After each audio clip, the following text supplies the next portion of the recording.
What's up, guys? Julian Hemmings here. Wanted to talk to you. So we got some really big news. Larry Hoover, um, the Chicago, whether you call him a gang leader or a revolutionary leader, has been freed. So I want to kind of take you through an article talking about the implications of it. Sorry, he has not been freed. His sentence has been commuted on the federal end by President Donald Trump, the 45th and 47th president of the United States of America. So I want to kind of go through this article, and then we're going to watch a video kind of giving the background of who Larry Hoover is. And we'll have a good conversation about what this means. All right.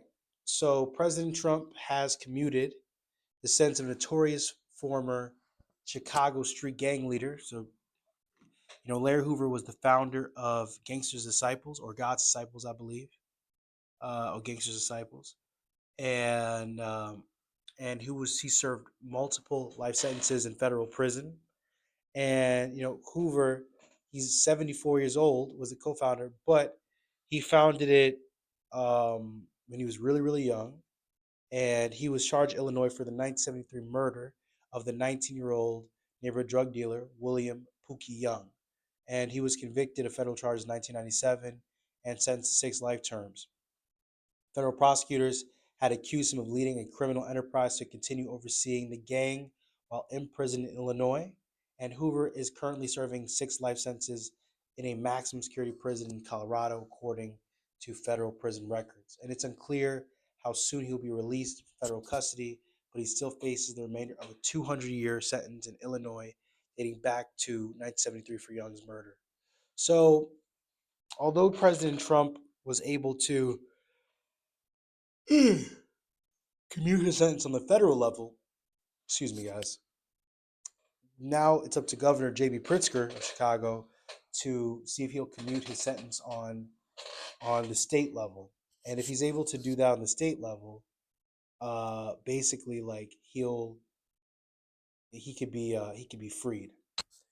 And Hoover's attorney, uh, Justin Moore and Jennifer Bonjean, said that they're thrilled to see that he will be released from federal custody. So he'll be released from federal prison. He'll go to a state prison. They write,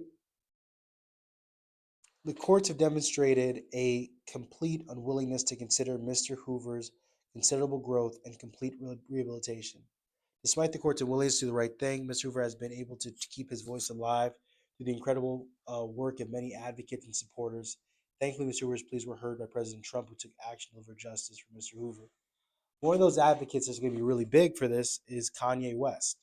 Kanye was constantly talking about the Free Larry Hoover movement, and this is really a massive political victory for Kanye, who I think was essential to getting this thing done. So we're gonna watch a before they were famous video about how Larry Hoover became the leader of Gangster Disciples, and the leader of Chicago in a way. Has been incarcerated since 1973. At this rate, it's highly unlikely that he'll ever see the outside world again. This former leader of Chicago's Gangster Disciples is currently serving multiple life sentences at the prison known as ADX Florence, which has a reputation for being one of the most psychologically punishing correctional facilities in the entire world. After being charged with murder in the... I think the question here is, right, like, what do you guys think justice is? Is justice is it more based on punitive actions, or is justice in regards to uh you know taking actions that are based on rehabilitation? Because if they see that Larry Hoover has been rehabilitated, maybe they should release him.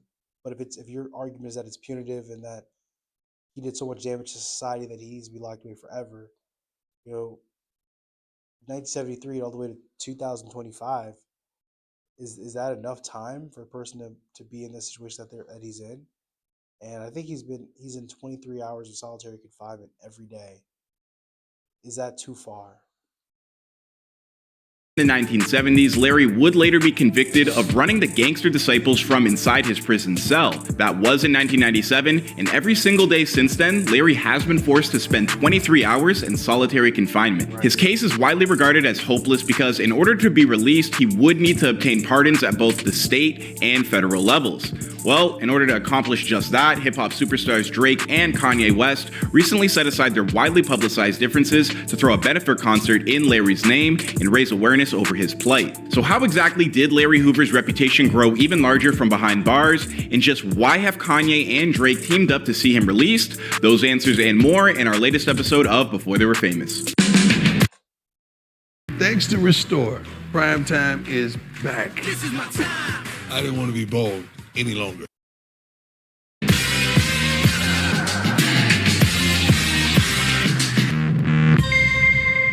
Larry Hoover was born on November 30th, 1950 in the city of Jackson, Mississippi. At the age of 4 years old, Larry's parents moved his family to Chicago, Illinois, and from that point forth, Larry and his new hometown would become inseparable. At the age of just 13, Larry hit the Chi-Town streets with a bunch of like-minded youths who took to calling themselves the Supreme Gangsters. Together, this group would take part in petty crimes such as theft and muggings, but soon enough, Larry's...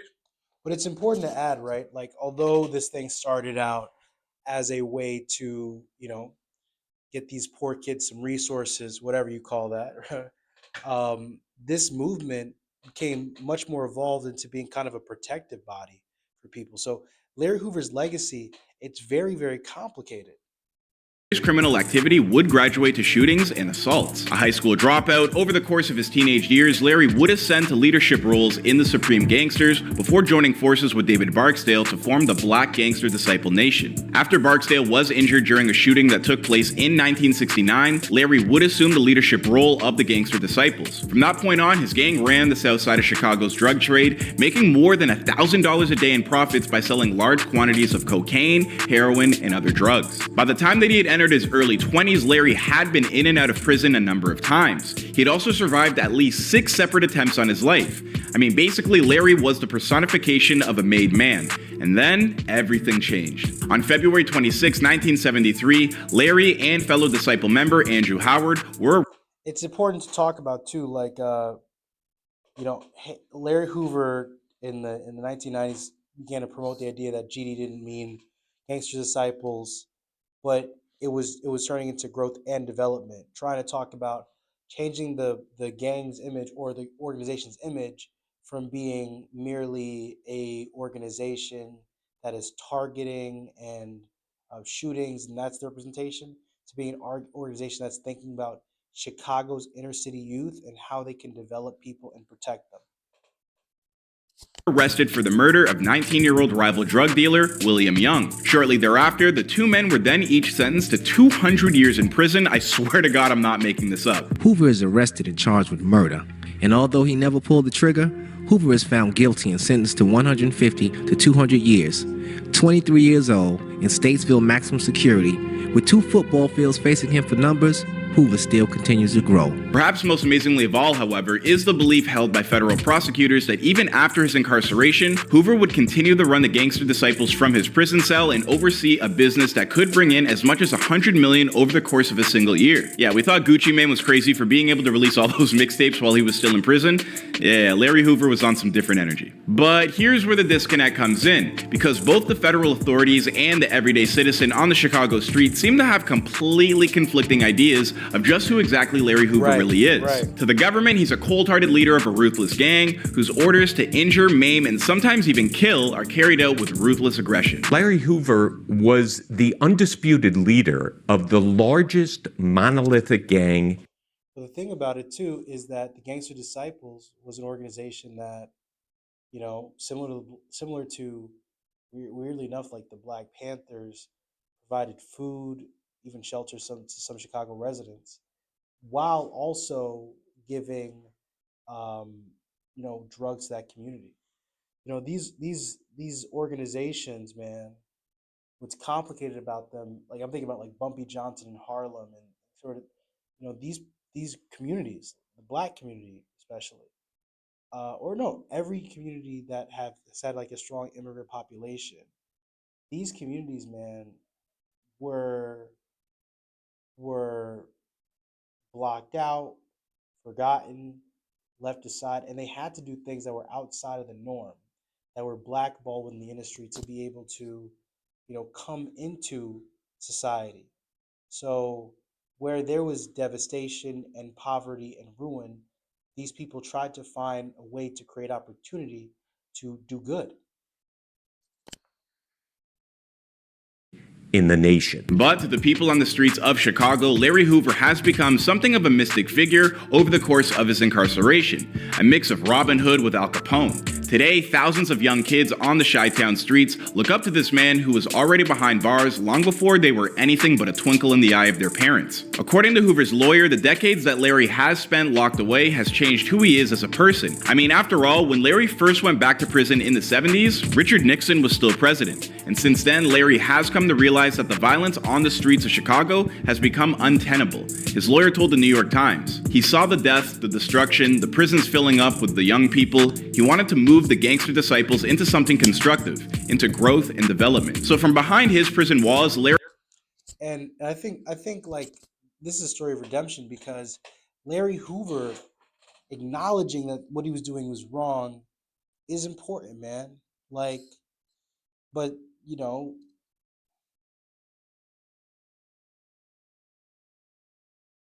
I think the guy's like in his 70s now. He went into prison when he was in his probably late 20s, early 30s. It's been decades, and he did a lot of good for people. So I think putting him on this like kind of like this period where he's going to be sentenced for the rest of his life, I think the guy learned his lesson. I think he can move forward. I think he should be able to. Larry was said to have organized the creation of a political organization called 21 Street Century Vote, which registered hundreds of young people on the streets of Chicago to vote, as well as Save the Children, a charitable organization that held rallies in support of education reform, as well as health clinics in Chicago's poorest neighborhoods. Well, I've been working over the past 2 years to try to redirect the energies of my immediate organization. I was one of the principal components in forging the United Peace Organization, which is designed to stop kids from killing each other. I know what they're doing. I see the mistakes. I've made the mistakes. I'm in position to maybe correct them before they make the same mistakes I made. The group is also said to have taken an active interest in neighborhood cleanup and food distribution, programs which led Hoover's prosecutor to admit that the Gangster Disciples had done some good stuff, even going so far to say during the court proceedings, this is not a group of street thugs. This is in a very real sense an outlaw form of government. But as the Gangster Disciples were... That's the point, right? Like, Larry Hoover was much more complicated than being just a kingpin. Because black people existed in the outskirts of society where they didn't have the same opportunities, the same job opportunities, same economic opportunities, same political opportunities, they created an outlaw form of government, and the way that they fueled it and created it economically, unfortunately, was through the black market, through the drug trade, probably selling guns as well.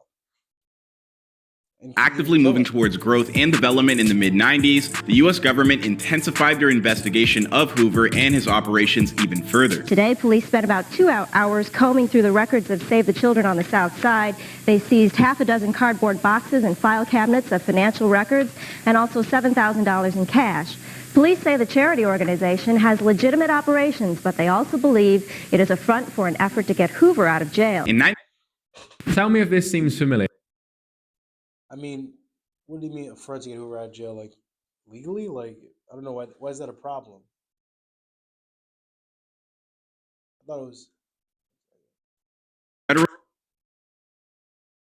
While in 1997, Hoover was investigated on federal drug conspiracy and extortion charges while continuing to engage in criminal enterprises from prison.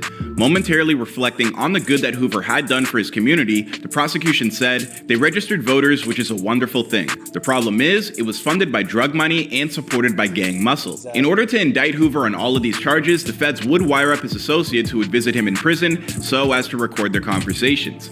Out of the 65 hours of conversations recorded, only 4 hours would be used against Hoover in his 1997 trial, but it was enough to convict him. On those tapes, he would discuss taxing anybody who sells drugs in the Gangster Disciples territory, as well as having his members devote 1 day a week to selling drugs strictly for Hoover's own profits, which could bring the kingpin an estimated total of around $300,000 a week. The end result of this investigation was that Hoover was given a further 6 life sentences on top of his already 200-year sentence in order to spend 23 hours a day in solitary confinement. Since this indictment in the late 90s, Larry has unsuccessfully filed for an appeal to be freed, or at the very least transferred to a lower security prison under the First Step Act, which is a way for prisoners to challenge extremely long sentences for federal drug offenses. His appeal was rejected outright, and the judge would refer to Hoover as one of the most notorious criminals in Illinois history during his 19-page rebuttal. Meanwhile, Chicago native Kanye West has made it his personal project over the past few years to try and get more exposure to Hoover's plight. During Kanye's visit to the Trump White House a few years ago, he brought Hoover up to the president and asked him for presidential pardon.